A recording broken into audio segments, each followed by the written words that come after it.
আসসালামু আলাইকুম। এইচএসসিতে সায়েন্সে পড়া অনেক স্টুডেন্টই অ্যাডমিশন নিয়ে কনফিউজড যে তারা আসলে কি করবে, সায়েন্সে থাকবে নাকি গ্রুপ চেঞ্জ করবে। আবার অনেকেই আসলে ভেবে নিয়েছে যে তারা সায়েন্স পড়বে না, তারা বিভাগ পরিবর্তন করবে। বাট বিভাগ পরিবর্তনের যে অপরচুনিটিস, পড়াশোনা এবং কোথায় কোথায় মানে পড়া যাবে, এই জিনিসগুলো নিয়ে অনেক স্টুডেন্টই জানাশোনা নাই। এই সায়েন্স থেকে বিভাগ পরিবর্তন করে তুমি মেইনলি 4টা ইউনিভার্সিটিতে যাইতে পারবা। সেইগুলো হচ্ছে ঢাবি, রাবি, চবি আর জাবি। তো এইখানে কতগুলা করে আসন থাকে সেটা একটা বিষয়। ঢাকা বিশ্ববিদ্যালয়ের ক্ষয় ইউনিটে সায়েন্সের জন্য আসন আছে হচ্ছে 900, মানে মানবিকের ইউনিট। এখানে হচ্ছে তুমি ল পাবা বা ইংলিশ এই জাতীয় সাবজেক্টগুলো পাবা। গ ইউনিট অর্থাৎ ব্যবসা শিক্ষা অনুষদে 100 মতো সিট আছে ঢাকা বিশ্ববিদ্যালয়ে। রাজশাহী বিশ্ববিদ্যালয়ের এ ইউনিট মানে হচ্ছে মানবিকের ইউনিট যেটা, সেখানে আসলে কোনো ফিক্সড সিট নাই সায়েন্সের জন্য। পরীক্ষা দিয়ে আসলে সায়েন্স যদি এখানকার সব সিট পাওয়া যায় সায়েন্সের স্টুডেন্টের, সবগুলাই সায়েন্স দেয়। এটা হচ্ছে আনলিমিটেড।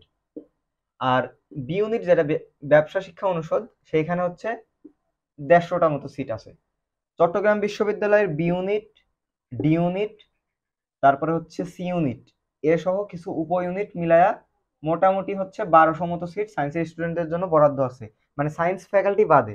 জাহাঙ্গীরনগর ইউনিভার্সিটির হচ্ছে সায়েন্স ফ্যাকাল্টি গুলো বাদ দিয়ে সায়েন্সের স্টুডেন্টদের জন্য বিভাগ পরিবর্তনের অপরচুনিটি যে অলমোস্ট 800 মতো সিট থাকে। অপরচুনিটিস এইগুলো পাবা হচ্ছে, তুমি এই সুযোগ পাবা। এছাড়া হচ্ছে এই 4টা মেইন ইউনিভার্সিটির বাদে তুমি অন্য 2টা ইউনিভার্সিটিতেও তুমি বিভাগ পরিবর্তন করতে পারবে। একটা হচ্ছে Bangladesh university of professional BUP, আর একটা হচ্ছে মেরিটাইম ইউনিভার্সিটি। এই দুইটাতে তুমি যাইতে পারবা। এই সাবজেক্ট আমাদেরকে বিভাগ পরিবর্তনের জন্য পড়া লাগবে। বিভাগ পরিবর্তনের জন্য মেইনলি তোমাকে পড়তে হবে হচ্ছে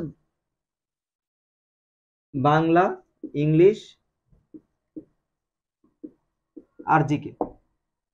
এখন চট্টগ্রাম বিশ্ববিদ্যালয় আর রাজশাহী বিশ্ববিদ্যালয় হচ্ছে তোমার কিছু ম্যাথ টাইপ বা আইকিউ এই জাতীয় জিনিসপাতি পড়া লাগে।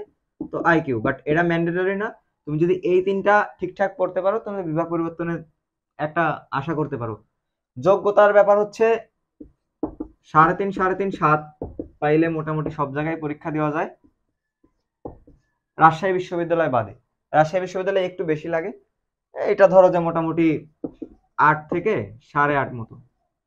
এই হচ্ছে বিভাগ পরিবর্তনের জিনিসপাতি। আর অ্যাডমিশন রিলেটেড কোনো কিছু জানার থাকলে আমাদের ফেসবুক গ্রুপ আছে, সেখানে তোমরা নক করতে পারো, জিজ্ঞেস করতে পারো, এবং তোমাদের সব সমস্যার সমাধান ইনশাল্লাহ আমরা করবো। আল্লাহ হাফেজ।